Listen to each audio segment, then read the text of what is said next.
Eu ia partir minha linha de raciocínio de um pressuposto que tu não é idiota, mas como tu é idiota eu vou ter que refazer toda a minha linha de raciocínio. Começando por...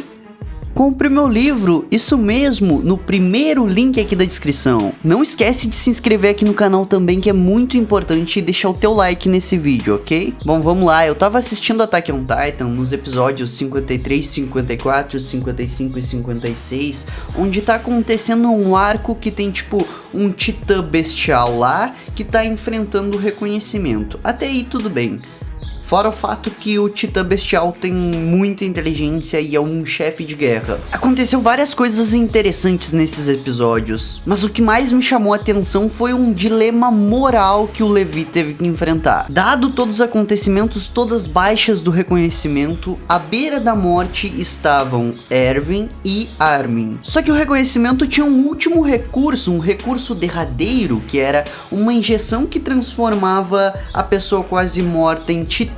E se por algum acaso tivesse algum titã com poderes ali que poderia ser comido, ingerido para que o titã recém-formado virasse um titã inteligente, aí seria usado esse último recurso, o recurso derradeiro. E eles de fato tinham conseguido capturar um titã inteligente. Só que aí entrou o dilema moral, cara. Tava o Armin vivo e o Erwin vivo. O Levi olhou pra um, olhou pro outro, pensou um pouquinho e... pô, vou ter que salvar o comandante Erwin, não tem jeito.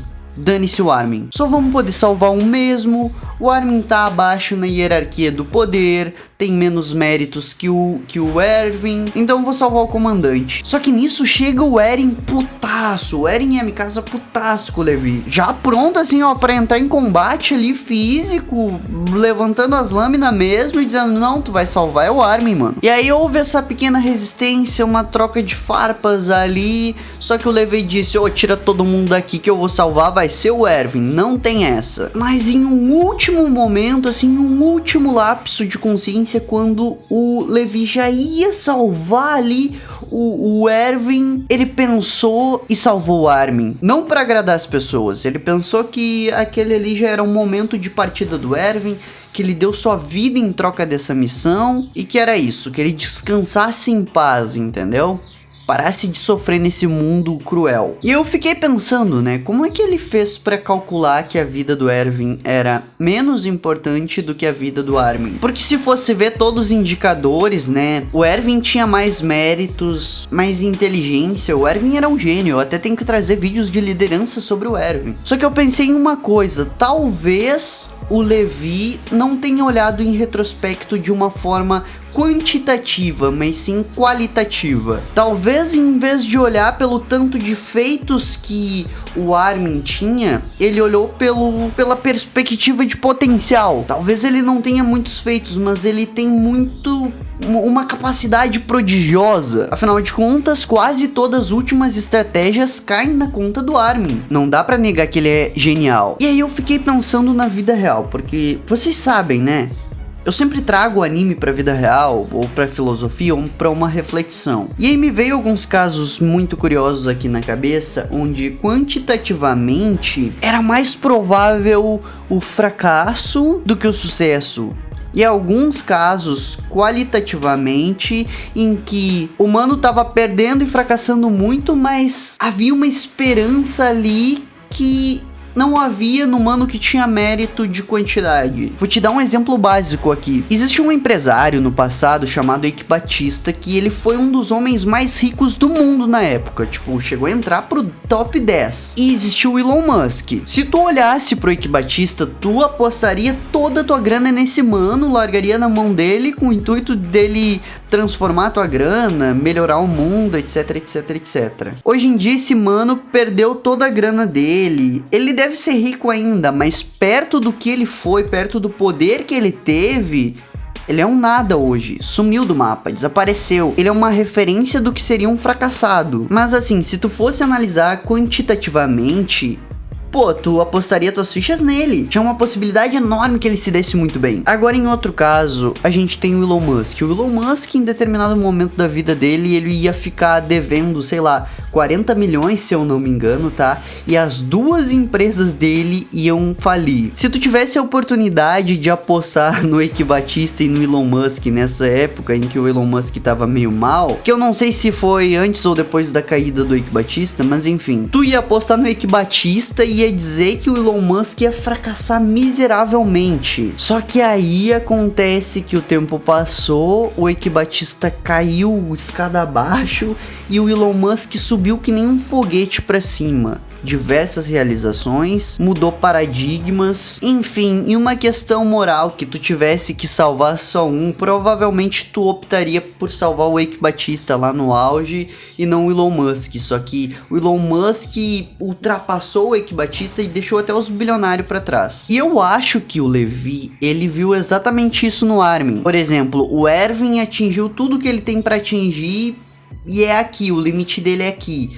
Só que o Armin hoje tá aqui, mas ele pode passar o Erwin e chegar aqui. É uma questão de visão, é uma questão de te pensar assim, pô, porque se não tivesse chance nenhuma do Armin ultrapassar o Erwin, ninguém ia colocar a vida, depositar a esperança no Armin. Entre um cara muito habilidoso e um cara reclamão e preguiçoso, e tu tem que tomar uma atitude assim porque tu só tem recurso pra um. Em quem tu aposta? No cara habilidoso, trabalhador. Ninguém aposta no vagabundo. Isso é algo natural, é da vida, não tem nem por que mentir, né? Enfim, em decisões morais, infelizmente, a gente só vai poder contar com seres humanos por muitos e muitos séculos. A questão do Levi foi uma questão, uma pauta moral em que todo mundo ficou com o coração apertado. Quem assistiu a cena sabe do que eu tô falando. E a verdade é que muitas vezes, inúmeros seres humanos, eu, tu, alguém próximo de nós, em determinados momentos do futuro vai passar por escolhas dificílimas,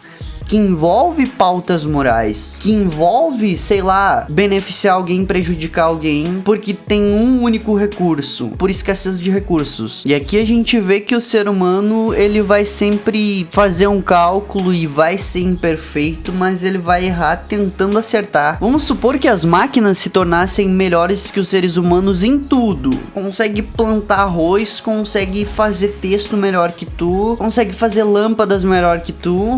Ainda assim, a única coisa em que uma máquina não substituiria um ser humano seria nas pautas morais, sabia? Porque as pautas morais envolvem questões muito complicadas em que não existe certo ou errado, a não ser que aconteça o certo e o errado depois da decisão. Eu tava pensando até numa pesquisa que eu li no livro 21 Regras para o Século XXI, do Yuval Noah Harari. Era uma pesquisa que era o seguinte: se a Tesla disponibilizasse aos usuários, aos compradores dos carros dela, dois algoritmos, um altruísta e o outro egoísta. Eu não sei se tu tá ligado, mas os carros da Tesla, eles dirigem sozinhos, são carros autônomos, ok? Nessa pesquisa, o algoritmo altruísta, se ele tá lá dirigindo e, por exemplo, duas criancinhas se atravessam na frente do carro de forma totalmente inesperada, o algoritmo planejado para ser altruísta, ele vai calcular, pô, tem duas criancinhas, tem uma pessoa dentro do carro, então vou jogar o carro ribanceira abaixo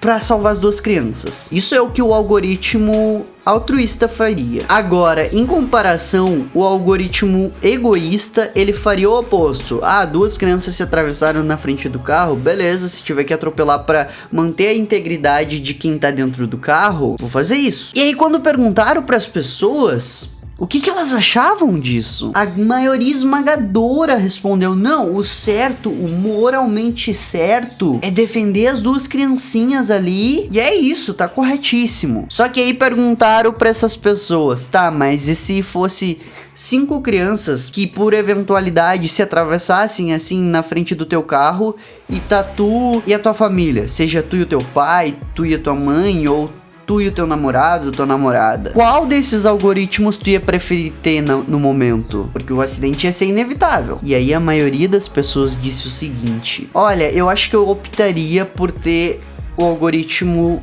egoísta no carro, porque aí é minha família, é eu que tô em perigo. E aqui a gente consegue observar toda a podridão do ser humano, porque Com certeza, essas pessoas são o tipo militante que fica dizendo: tu tem que fazer tal coisa, tu tem que doar o teu dinheiro, tu tem que doar o teu tempo. Só que aí, quando parte para uma pauta moral mesmo, essas pessoas não fazem nada. Nenhuma simples decisão que beneficiaria outros seres humanos em quantidade, elas tomariam. Mas reprovam quem faz o mesmo que elas, entendeu? Então aqui fica a nossa reflexão. Tomar decisões baseado na moral é algo dificílimo. Nós temos que admirar pessoas que fazem isso, como o Levi. Porque ele podia muito bem ficar paralisado ou dizer: não, vamos optar pela maioria aqui, e aí quem votar no Erwin a mais, ou se o Armin tiver mais votos, aí a gente salva um e deixa o outro morrer. Porque isso, de certa forma, livraria ele da culpa. Mas o Levi não teve essa. Pô, eu escolhi salvar o Erwin e depois eu escolhi salvar o Armin, mas é tudo na minha conta. Ele tomou a decisão sem precisar da aprovação de ninguém. E isso é raro, mano.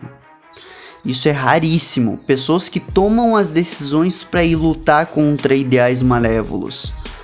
Infelizmente, a maioria das pessoas que tá do lado certo é ou medrosa. É que nem aquela história do Jordan Peterson, que infelizmente muitas pessoas não conseguem combater o mal só porque são fracas, mas elas deveriam tentar fazer isso. Em síntese, a gente precisa de pessoas fortes, ok?